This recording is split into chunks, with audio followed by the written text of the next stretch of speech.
नमस्कार बंधुगण, आशा करछि आपण माने निश्चय समस्ते भल थे। 2021 मसीहा ओटीटी पेपर आसीथिबा ईवीएस पार्ट को आम आलोचना करने को जाऊे। प्रथम क्वेश्चन होची संसदीय सरकार रे केंद्र मंत्रिमंडल विभिन्न कार्यपाई क्या पाखरे उत्तरदायी रहंती। ऑप्शन नंबर ए रे राष्ट्रपति, ऑप्शन नंबर बी रे प्रधानमंत्री, ऑप्शन नंबर सी रे लोकसभा ना ऑप्शन नंबर डी रे देशर जनसाधारण। ताले सठिक उत्तर हो option number C Lok Sabha. 122 number question बाल्य अवस्था शिशु केउ दुईटी परिवेश विषय रे धारणा पाई थाए। ऑप्शन नंबर ए रे प्राकृतिक और सामाजिक, ऑप्शन नंबर बी रे सामाजिक और भौतिक, ऑप्शन सी रे भौतिक और सांस्कृतिक ना ऑप्शन डी रे सांस्कृतिक और सामाजिक। ताले सठिक उत्तर हो ऑप्शन नंबर ए प्राकृतिक और सामाजिक। 123 नंबर क्वेश्चन वायु रे एक वस्तुखंडर ओजन स्प्रिंग निकिति रे 15 न्यूटन देखाइले पानी रे बुड़ाई देले तार ओजन 12 न्यूटन देखा जाउछि। जदि पानीर सांद्रता 1 ग्राम पर सीसी हुए ताले वस्तुखंडर आपेक्षिक गुरुत्व केते हेबो। ऑप्शन नंबर ए रे 0.8, ऑप्शन नंबर बी रे 0.25, ऑप्शन नंबर सी रे 5/4 ना ऑप्शन डी रे 5। ताले सठिक उत्तर हो ऑप्शन डी 5। 124 नंबर क्वेश्चन केउ द्राघिमा रेखाटी भारत ପାଇଁ बेस गुरुत्वपूर्ण। ऑप्शन नंबर ए रे 76.1/2 पूर्व, ऑप्शन बी रे 82.1/2 पूर्व ना ऑप्शन सी रे 86.1/2 पूर्व ना ऑप्शन नंबर डी 92.1/2 पूर्व। ताले सठिक उत्तर हो ऑप्शन बी 82.1/2 पूर्व। 125 नंबर क्वेश्चन पालटना डंगारे केउ शक्ति व्यवहृत हुए। ऑप्शन नंबर ए रे जुआर, ऑप्शन बी रे सौर, ऑप्शन सी रे जैव ना ऑप्शन डी रे तापज। ताले सठिक उत्तर हो ऑप्शन नंबर ए जुआर। 126 नंबर क्वेश्चन अवस्थित मूल्यांकन द्वारा केउटी स्थिर करा जाए। ऑप्शन नंबर ए रे शिक्षार्थी प्रवेशगत व्यवहार, ऑप्शन बी रे शिक्षार्थी अल्प शिक्षार असुविधा, ऑप्शन नंबर सी रे शिक्षार्थी सर्वांगीन कार्य दक्षता ना ऑप्शन डी रे शिक्षार्थी अत्याधिक शिक्षार अभाव। ताले सठिक उत्तर हो ऑप्शन नंबर ए शिक्षार्थींकर प्रवेशगत व्यवहार। 127 नंबर क्वेश्चन केउ पद्धति परिवेशर विज्ञान प्रदर्शन शिक्षादानर अंतर्भुक्त नुहे। ऑप्शन नंबर ए रे कलापटारे चित्रांकन, ऑप्शन बी रे चार्टर व्यवहार, ऑप्शन सी रे टेलीविजन कार्यक्रम ना ऑप्शन डी रे टेप रेकर्डर व्यवहार। ताले सठिक उत्तर हो ऑप्शन डी टेप रेकर्डर व्यवहार। 128 नंबर क्वेश्चन अच्छी निम्नलिखित मध्य केउटी एक सबुज गृह गैस नुहे। ऑप्शन नंबर ए रे अंगारकाम्ल, ऑप्शन नंबर बी रे ओजोन, ऑप्शन सी रे आर्गन ना ऑप्शन डी रे मिथेन। ताले सठिक उत्तर हो option C argon. 139 number question अलिया गदा आवर्जनारू केउ गैस बाहर।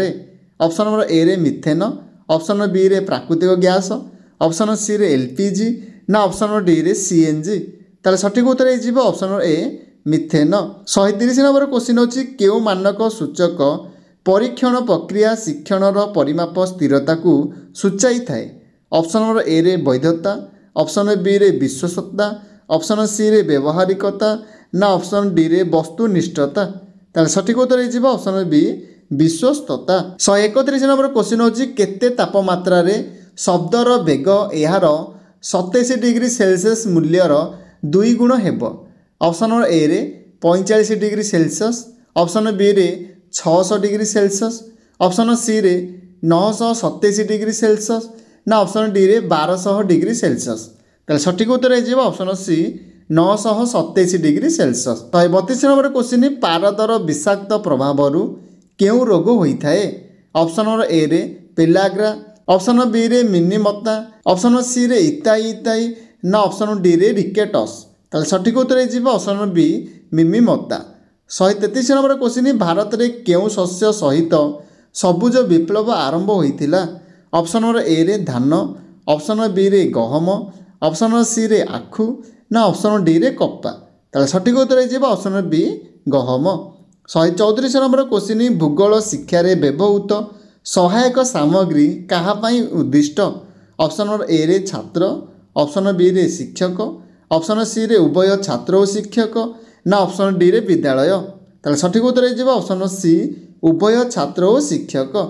135 नंबर क्वेश्चन विद्यालय परिसर रे पर्यवेक्षण पद्धति अनुसरण करी पाग और जलवायु मध्य पार्थक्य पृथक भाव ଅନୁଧ୍ୟାନ କରିବା ପାଇଁ ଗୋଟିଏ ଶ୍ରେଣୀର ସମସ୍ତ ବିଦ୍ୟାର୍ଥୀଙ୍କୁ ଶିକ୍ଷକ ନିର୍ଦ୍ଦେଶ ଦେଲେ। ପଦ୍ଧତିରେ କେଉଁ ଅବଧାରଣ ଠିକ୍? ଅପସନ୍ ନମ୍ବର ଏ ରେ ପର୍ଯ୍ୟବେକ୍ଷଣ ଅବଧି ସ୍ୱଳ୍ପକାଳୀନ, ଅପସନ୍ ବି ରେ ଶିକ୍ଷକଙ୍କର ଦ୍ୱାରା କାର୍ଯ୍ୟ ଅନୁଧ୍ୟାନ ସହଜସାଧ୍ୟ, ଅପସନ୍ ସି ରେ ଦୈନନ୍ଦିନ ପର୍ଯ୍ୟବେକ୍ଷଣ ସମ୍ଭବପର, ନା ଅପସନ୍ ଡି ରେ ଭ୍ରାନ୍ତ ଧାରଣା ଦୂରୀଭୂତ। ତାହେଲେ ସଠିକ୍ ଉତ୍ତର ହେଇଯିବ ଅପସନ୍ ଡି ଭ୍ରାନ୍ତ ଧାରଣା ଦୂରୀଭୂତ। 136 ନମ୍ବର କ୍ୱେଶ୍ଚିନ୍ ଭାରତର ପ୍ରଥମ ସ୍ୱାଧୀନତା ସଂଗ୍ରାମ କେବେ ହୋଇଥିଲା? ଅପସନ୍ ନମ୍ବର ଏ ରେ 1757, ଅପସନ୍ ବି ରେ 1857, ଅପସନ୍ ସି ରେ 1919, ନା ଅପସନ୍ ଡି ରେ 1942। ତାହେଲେ ସଠିକ୍ ଉତ୍ତର ହେଇଯିବ option number B 1857।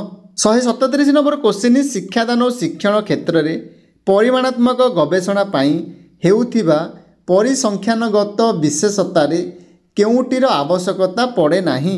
Option number A ରେ ବୁଦ୍ଧି ପରୀକ୍ଷଣ, ଅପସନ୍ ବି ରେ ଶିକ୍ଷଣର ଉପଲବ୍ଧି ପରୀକ୍ଷଣ, ଅପସନ୍ ସି ରେ ଶାରୀରିକ ପରୀକ୍ଷଣ, ନା ଅପସନ୍ ଡି ରେ କେଉଁଟି ନୁହେଁ? ତାହେଲେ ସଠିକ୍ ଉତ୍ତର ହେଇଯିବ ଅପସନ୍ ସି ଶାରୀରିକ ପରୀକ୍ଷଣ। 138 ନମ୍ବର କ୍ୱେଶ୍ଚିନ୍ କେଉଁଟି ଅନ୍ୟ ତିନୋଟି ଠାରୁ ପୃଥକ? ଅପସନ୍ ନମ୍ବର ଏ ରେ ଆଳୁ, ଅପସନ୍ ବି ରେ କନ୍ଦମୂଳ, ଅପସନ୍ ସି ରେ ମୂଳା, ନା ଅପସନ୍ ଡି ରେ ଗାଜର। ତାହେଲେ ସଠିକ୍ ଉତ୍ତର ହେଇଯିବ ଅପସନ୍ ଏ ଆଳୁ। 139 ନମ୍ବର କ୍ୱେଶ୍ଚିନ୍ ପାକତନ୍ତ୍ରର ଦୀର୍ଘତମ ଅଂଶ କେଉଁଟି? ଅପସନ୍ ନମ୍ବର ଏ ରେ ପାକସ୍ଥଳୀ, ଅପସନ୍ ନମ୍ବର ବି ରେ ଗ୍ରାସନଳୀ, ଅପସନ୍ ସି ରେ ବୃହତନ୍ତ୍ର, ନା ଅପସନ୍ ଡି ରେ କ୍ଷୁଦ୍ରାନ୍ତ। ତାହେଲେ ସଠିକ୍ ଉତ୍ତର ହେଇଯିବ ଅପସନ୍ ଡି କ୍ଷୁଦ୍ରାନ୍ତ। 140 ନମ୍ବର କ୍ୱେଶ୍ଚିନ୍ ନିମ୍ନରେ ଦିଆଯାଇଥିବା ବିଶେଷ ଗୁଣ ମଧ୍ୟରୁ କେଉଁଟି କମ୍ପ୍ୟୁଟର ମାଧ୍ୟମରେ ଶିକ୍ଷଣର ଅଂଶ ବିଶେଷ ନୁହେଁ? ଅପସନ୍ ନମ୍ବର ଏ ରେ ତୀବ୍ର ବେଗ, ଅପସନ୍ ବି ରେ ସଠିକତା, ଅପସନ୍ ସି ରେ ସ୍ମୃତିକୋଷ, ନା ଅପସନ୍ ଡି ରେ ବୁଦ୍ଧିମତ୍ତା। ତାହେଲେ ସଠିକ୍ ଉତ୍ତର ହେଇଯିବ ଅପସନ୍ ଡି ବୁଦ୍ଧିମତ୍ତା। 141 ନମ୍ବର କ୍ୱେଶ୍ଚିନ୍ ବ୍ରିଟିଶ ପାର୍ଲାମେଣ୍ଟ ଦ୍ୱାରା ପ୍ରଣୀତ କେଉଁ ଶାସନ ଖସଡ଼ାଟି 1919 ମସିହାରେ ଭାରତ ଶାସନ ଆଇନ ରୂପ ନେଲା?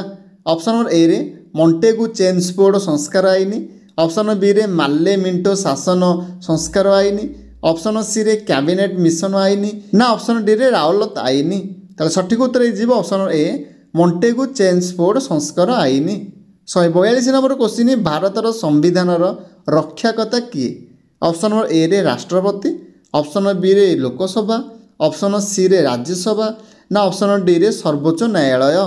ତାହେଲେ ସଠିକ୍ ଉତ୍ତର ହେଇଯିବ ଅପସନ୍ ଡି ସର୍ବୋଚ୍ଚ ନ୍ୟାୟାଳୟ। 143 ନମ୍ବର କ୍ୱେଶ୍ଚିନ୍ ହାତ ଆଙ୍ଗୁଠି ପୋଡ଼ିଗଲେ କ'ଣ କରିବା ଉଚିତ? ଅପସନ୍ ନମ୍ବର ଏ ରେ ଘି କୁଆଁରୀ ଲଗାଇ ମଲମ ଲଗାଇବା, ଅପସନ୍ ବି ରେ ଥଣ୍ଡା ପାଣିରେ କ୍ଷତ ଅଂଶ ବୁଡ଼ାଇବା, ଅପସନ୍ ସି ରେ କ୍ଷତ ସ୍ଥାନକୁ ବାନ୍ଧିଦେବା, ନା ଅପସନ୍ ଡି ରେ କାଳି ଢାଳିବା। ତାହେଲେ ସଠିକ୍ ଉତ୍ତର ହେଇଯିବ ଅପସନ୍ ବି ଥଣ୍ଡା ପାଣିରେ କ୍ଷତ ଅଂଶକୁ ବୁଡ଼ାଇବା। 144 ନମ୍ବର କ୍ୱେଶ୍ଚିନ୍ ଗର୍ଭଧାରଣର ପ୍ରାଥମିକ ଅବସ୍ଥାରେ କେଉଁ ଭିଟାମିନ୍ର ଆବଶ୍ୟକତା ପଡ଼ିଥାଏ? ଅପସନ୍ ନମ୍ବର ଏ ରେ ଥାୟାମିନ୍, ଅପସନ୍ ବି ରେ ଫଲିକ୍ ଏସିଡ୍, ଅପସନ୍ ସି ରେ ଆଜବେରିକ୍ ଏସିଡ୍, ନା ଅପସନ୍ ଡି ରେ ନିଆସିନ୍। ତାହେଲେ ସଠିକ୍ ଉତ୍ତର ହେଇଯିବ option B folic acid. 145 number question ଭାରତର ଉତ୍ତରତମ ପ୍ରାନ୍ତ କେଉଁଠି ରହିଛି? ଅପସନ୍ ନମ୍ବର ଏ ରେ ଲଦାଖ, ଅପସନ୍ ବି ରେ ଜାମ୍ମୁ କାଶ୍ମୀର, ଅପସନ୍ ସି ରେ ପଞ୍ଜାବ, ନା ଅପସନ୍ ଡି ରେ ହିମାଚଳ ପ୍ରଦେଶ। ତାହେଲେ ସଠିକ୍ ଉତ୍ତର ହେଇଯିବ option A Ladakh. 146 number question ଭାରତର ସମ୍ବିଧାନର କେଉଁ ଧାରା ନିର୍ବାଚନ ଆୟୋଗ ସମ୍ପର୍କରେ ସୂଚନା ଦେଇଛି? ଅପସନ୍ ନମ୍ବର ଏ ରେ ଧାରା 73, ଅପସନ୍ ବି ରେ ଧାରା 74, ଅପସନ୍ ସି ରେ ଧାରା 326, ନା ଅପସନ୍ ଡି ରେ ଧାରା 324। ତାହେଲେ ସଠିକ୍ ଉତ୍ତର ହେଇଯିବ ଅପସନ୍ ଡି ଧାରା 324। 147 ନମ୍ବର କ୍ୱେଶ୍ଚିନ୍ ପ୍ରାଥମିକ ସ୍ତରରେ ଇତିହାସ ଶିକ୍ଷାଦାନ ନିମନ୍ତେ କେଉଁ ପଦ୍ଧତିଟି ଅଧିକ ଉପଯୋଗୀ ଅଟେ? ଅପସନ୍ ନମ୍ବର ଏ ରେ ପର୍ଯ୍ୟବେକ୍ଷଣ, ଅପସନ୍ ବି ରେ ପ୍ରଦର୍ଶନ, ଅପସନ୍ ସି ରେ ଗଳ୍ପ କଥନ, ନା ଅପସନ୍ ଡି ରେ ପ୍ରକଳ୍ପ। ତାହେଲେ ସଠିକ୍ ଉତ୍ତର ହେଇଯିବ ଅପସନ୍ ସି ଗଳ୍ପ କଥନ। 148 ନମ୍ବର କ୍ୱେଶ୍ଚିନ୍ ବରଫ ତରଳିବା ବେଳେ କେଉଁଟିର ପରିବର୍ତ୍ତନ ହୋଇନଥାଏ? ଅପସନ୍ ନମ୍ବର ଏ ରେ ସାନ୍ଦ୍ରତା, ଅପସନ୍ ବି ରେ ଆୟତନ, ଅପସନ୍ ସି ରେ ତାପମାତ୍ରା, ନା ଅପସନ୍ ଡି ରେ ପ୍ରାବସ୍ଥା। ତାହେଲେ ସଠିକ୍ ଉତ୍ତର ହେଇଯିବ ଅପସନ୍ ସି ତାପମାତ୍ରା। 149 ନମ୍ବର କ୍ୱେଶ୍ଚିନ୍ ଗୋଟିଏ ଯାନ ଏକ ସରଳ ରୈଖିକ ପଥରେ ଏ ରୁ ବି ପର୍ଯ୍ୟନ୍ତ 20 km/h ବେଗରେ ଗତି କଲା ଏବଂ ବି ଠାରୁ ଏ ପର୍ଯ୍ୟନ୍ତ 30 km/h ବେଗରେ ଫେରିଲା। ସମସ୍ତ ଯାତ୍ରାରେ ଯାନଟିର ହାରାହାରି ବେଗ କେତେ ଅଟେ? ଅପସନ୍ ଏ ରେ 25 km/h, ଅପସନ୍ ବି ରେ 24 km/h, ଅପସନ୍ ସି ରେ 22.5 km/h, ନା ଅପସନ୍ ଡି ରେ 26.4 किलोमीटर पर आवर। ताहले सठिक उत्तर हो option B 24 kilometre per hour. 150 number question निम्नलिखित मध्यरु केउ मानकर इलेक्ट्रॉन संख्या समान। आई रे N2, डबल आई रे CO, ट्रिपल आई रे NO प्लस ना IV रे CN minus. Option number A रे आई एवं डबल आई, ऑप्शन बी रे डबल आई एवं ट्रिपल आई, ऑप्शन सी रे आई डबल आई एवं ट्रिपल आई ना ऑप्शन डी रे समस्तंकर। ताले सठिक उत्तर हो ऑप्शन डी समस्तंकर।